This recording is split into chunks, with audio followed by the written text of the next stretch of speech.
Welcome to Policy on Demand. I'm Sindhu Bloom. And I'm Scott McCandless. It is the week of February 2nd, and this is your Monday briefing.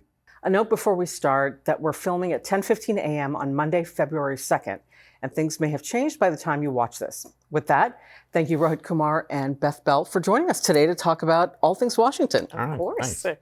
All right, so let's get started. So we are in a partial government shutdown. And based on what you're hearing this morning, Rohit, could you kick it off by talking about the future of this partial government shutdown? Yeah, look, it seems pretty obvious to me that, Minority Leader Jeffries has signaled House Democrats should not be expected to support this bill at scale. I don't think that means none of them vote for it at the end of the day. But what it does is it takes off the table for Speaker Johnson the opportunity to try to put this on the suspension calendar and get a 2/3 vote and avoid a rule, and particularly to avoid the House Rules Committee, where there are enough House Republicans who have expressed some skepticism about the quality of the deal that could make getting out of the Rules Committee challenging. And then with the election of a House Democrat to fill a vacant seat, the majority in the House is now down to a margin of 1, 214, 218, or 218 Republicans, 214 Democrats, which means you can lose 1 and still prevail, but if you lose 2, it's a tie. Things fail in a tie vote. So even getting out of the Rules Committee is no guarantee. You got to get the rule adopted on the House floor. So it's just going to complicate things. There's a lot of sort of optimism that they're going to get it done today or they're going to get it done on Tuesday. I wouldn't surprise me if it takes a little longer in the week to negotiate with, every House Republican is like a majority maker now, and what demands they have and what does the Speaker have to do with the assistance from the White House to get it across the finish line. But I think this shutdown will be far briefer than the last one. This is sort of a borderline technical shutdown. It started over the weekend. No one really notices on a Saturday or Sunday. As long as they get it done in the next couple days, kind of no harm, no foul. Rohit, what particularly about agencies and specifically the IRS comes to mind with regard to the shutdown? And do clients need to worry about anything happening at that agency that might slow up their interactions? Yeah, I mean, I think, look, anyone related to the filing season, which opened up last week, is going to be deemed an essential or exempt employees. So they should continue to operate, sort of more or less as normal. And as long as this thing gets resolved in the next couple of days, I don't think it's a significant issue. In the unlikely in my judgment, that this spans weeks, what we've seen over time is people miss a paycheck. They start to show up to work maybe a little less religiously than they did before. You miss 2 paychecks and people start really dropping off. 2 paychecks would be a month. I don't think it's going to go a month. I'd be surprised if we even get to one, significantly missed paycheck in this transaction. But that would be the thing to be worried about. But I think on the whole, assuming it's as brief as we sort of think it will be, probably no great shakes as it relates to the filing season or anything that the tax writers in the administration are doing. And now we're going to transition to a topic that is going to take up a lot of space this year, which is the midterm elections in our series, Election Watch.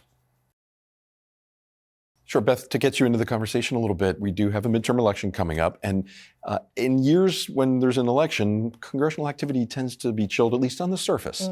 So what's going on behind the scenes that could potentially lead to developing some policy ideas for over the horizon? I'm really glad you asked this because, like you say, when we're in a midterm election year, you look at the floor activity in the Congress. And people are like, Congress is done. They're just voting on message bills, but they're not going to do anything real. Behind the scenes, there's a lot of work that tax staffers do, for instance, to develop ideas, develop messaging, and actually put bills out on the floor that don't really get processed, but that do signal where things are going or where they'd like to take things in the next Congress. And so one of the things that I would suggest clients do is kind of monitor that legislative activity. We do it, and we see if there's anything of interest that pops up. For instance, there's a lot of low-income housing credit, housing development work under the affordability umbrella that a lot of people in Congress are interested in developing and introducing. The other thing I'd mention here, and this is for any client or any Congress engaged person who wants to develop those relationships more, now is a good time to develop bipartisan relationships with both sides to prepare for maybe a new political environment. going ahead. There's plenty of time now. And I'll say it before, I'll say it again. It's always like best hygiene if you want to engage with the Hill to have those relationships because, moving forward, we might be in a divided government place. We might be in a budget constrained place. Both parties, I think, are thinking about that. And so playing defense on things that happened in the last Congress, that really starts now ahead of the midterm elections. All right, and there is the potential for a divided Congress. And Rohit, in that situation, do you anticipate any kind of policy outcomes, or could there be some agreement within Congress, or should companies be anticipating gridlock? I mean, I think it's a lot of gridlock. It doesn't appear to me that the Democratic political base is like itching for compromise with President Trump. That's just not the vibes, for lack of a better term. That doesn't mean that there's nothing bipartisan that'll happen. It's not just gonna be 2 years of just like, total political infighting. That'll be the dominant theme, and the media will certainly cover that because the media likes the fight. Congress cooperating and doing things together is not, make for great copy. But the places where there's likely to be compromise, maybe a little bit in tax. There's some provisions that expired at the end of last year. You could see some, traction around that. There's obviously the premium tax credit issue, which remains unresolved, which I expect there'll be continued interest in. Even if it doesn't get resurrected this year, you could see if Democrats were in the majority in 2027, that being a thing that they asked for as a part of, any bipartisan tax legislation. There's certainly a lot of work being done on digital assets, crypto tax, which is sort of being paired with a market structure bill that's outside of tax that I think people sort of feel like needs to come first and get further along. So there's some places where you could see some bipartisanship, anything affordability. Beth referenced that earlier. That's especially if Democrats take the House, it will certainly be, whether it's true or not, some of that will be sort of hitched to the affordability political mantra. So you can see some renewed interest there. And then there's some non-tax things, like there's a farm bill that needs to be reauthorized. It may get done this year, but it wouldn't surprise me if it rolls into 2027. Stuff like that has sort of deadline driven, where they could just punt into 2027 because they can't forge compromise in the current political environment. And certainly, as we get closer to the election, and especially if it really does look like the House is going to change control, Democrats on Capitol Hill will have a slightly reduced incentive to engage in a bipartisan compromise, say in June, July, August of 2026, if they think that they will be chairing a committee in at least one chamber come January of 2027. And that's just the natural slowdown in the legislative activity as we hit the summer. Once you get past the July 4th recess, it really becomes like what I kind of colloquially refer to as shirts and skins mode. We're showing the difference between the two parties. This is why you should vote for us and not them, or vice versa. So there may be some work that gets done between now and summer, but I think once we hit the summer, it's all about setting up for the midterm elections and what the world's going to look like in 2027. Maybe one final question for the both of you. We'll hear President Trump speak at the end of the month on the 24th to the nation. Each individual member will be running for their own races. What kind of policy themes do you see emerging for the rest of this year? And Beth, maybe we could start with you. Sure. I'm going to hammer on affordability again. Sure. There are plenty of things that could happen that could inflect us away from that messaging. I know we've seen a little bit of it with this government shutdown when people turn to, maybe not economic issues. At the same time, I think people don't feel like they're doing well. Voters don't feel like they're doing well. And I think that the Congress is picking up on it. So affordability will be a big one that's pretty key. Yeah, cost of living is, look, at some level, every election's about the economy. This goes back to the 90s, right? It's the economy's stupid. That was true then, it's true now. I think Republicans are definitely worried about the state of the political environment.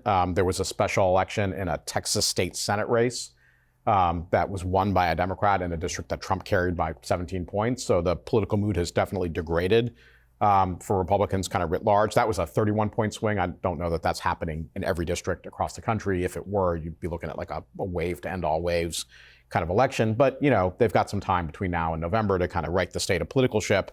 So I think, a lot of Republicans, but as the mood looks like it's shifting against Republicans, you're going to start to see more and more try to individualize the race, talk about what I've done for my district or my state, what I'm doing on affordability.